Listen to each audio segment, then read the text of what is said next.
जय गौ माता मित्रों, आज दिनांक है 28 फरवरी 2024। ये है मेरा श्रीहरि एसपीके फार्म। ये मैं आपको विनती करता हूँ कि ये वीडियो अंत तक देखिए, क्योंकि उनमें दो महत्वपूर्ण बात आपसे करने जा रहा हूँ। और उनके बाद ये वीडियो शेयर और हमारी चैनल को सब्सक्राइब भी कीजिए। पहली बात है दोस्तों कि बहुत सारे किसान बोलते हैं कि हमें सुभाष पालेकर कृषि में खरपतवार नियंत्रण की केमिकल हम नहीं छांटते हैं, कुछ केमिकल तो इनकी वजह से हमें खरपतवार बहुत सारे परेशान करते हैं।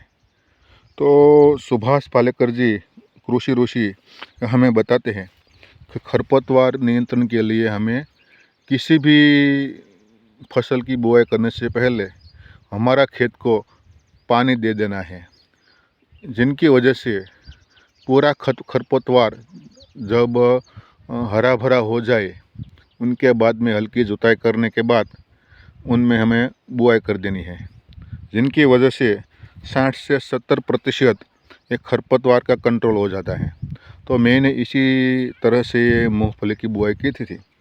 तो आप देख सकते हैं 1 एकड़ ज़मीन में सिर्फ 2 लोगों ने हाथ से खरपतवार ले लिया है।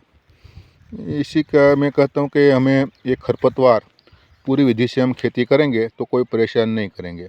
देख सकते हैं आप, खरपतवार सामान्य था और ज़्यादा भी था भी नहीं।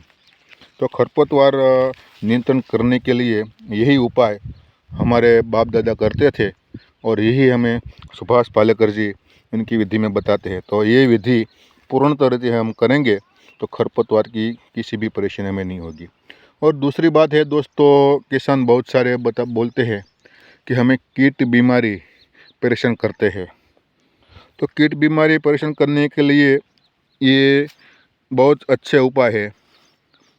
हम देख सकते हैं हमारे खेत में ये मूंगफली में मैंने मक्का लगाया है। तो मक्का को बहुत सारे कीटों ने खाया है, इसी तरह से उनके पत्तों को खाया है, पत्तों को नुकसान भी पहुंचाया है। तो हमारा मुख्य पाक है मूंगफली। तो ये मक्का को सिर्फ मूंगफली के सह फसल के लिए लगाया है। और कई ऐसे मक्का भी है पूरा हरा भरा है, तंदुरुस्त है, इनको किसी भी प्रकार का कोई नुकसान नहीं है।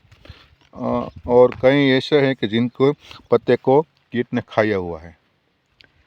तो ये मित्र कीट को बैठने के स्थान हम बनाएंगे। और मित्र जब सुभाष पालेकर जी बताते हैं बार बार कि सूक्ष्म बैक्टीरिया से लेकर के हाथी तक किसी भी जीव खाने के लिए बिना परिश्रम और मीठा खाने के मिले तब तक वो परिश्रम नहीं करता है और अन्य खाता नहीं है और मीठा ही खाता है। तो मूंगफली में ये मीठा और बिना परिश्रम से मक्का खाने के लिए मिलता है। तो मक्का है उनको खाया है मक्का को। और मूंगफली को मैं वीडियो नज़दीक लाता हूँ और देख सकते हैं हम कि किसी भी प्रकार से किसी भी कीट ने बिल्कुल नुकसान नहीं किया है। पूरा मूंगफली का पौधा हरा भरा और तंदुरुस्त है। 2 महीने में 4-5 दिन बाकी है मूंगफली में और बिल्कुल तंदुरुस्त है। सिर्फ एक बार जीवामृत का छिड़काव उसमें किया था और दूसरी बार मैं करने वाला हूँ 4-5 दिन के बाद। तो ये पूरा ये मूंगफली का खेत मूंगफली से पूरा हरा भरा और बिना कीट के हैं। तो ये कीट ने मक्का को नुकसान पहुंचाया है। तो मक्का तो इनके लिए लगाया था ना, मित्र कीट को खाने के लिए। तो मित्र कीट ने वही खाया है और मूंगफली को बिल्कुल नुकसान किसी भी कीट ने नहीं पहुंचाया है। पूरा मूंगफली ये हरा भरा है। तो हम ये सुभाष पालेकर जी ने बताई हुई विधि से ये जो खेती करेंगे पूरी विधि से, तो हमें किसी भी प्रकार का नुकसान नहीं लेना पड़ेगा।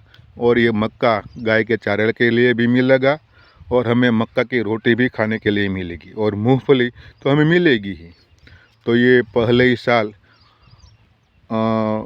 1.5 से 2 गुना और 3 गुना फसल भी ले सकते हैं, और कीट बीमारी का कंट्रोल भी इस तरह हो जाता है, और खरपतवार का भी इस तरह कंट्रोल हो जाता है। तो इसी विधि को हम अपनाइए, और ये अनुभव और ये वीडियो हमारे किसान मित्रों को, दोस्तों को शेयर कीजिए और सब्सक्राइब कीजिए।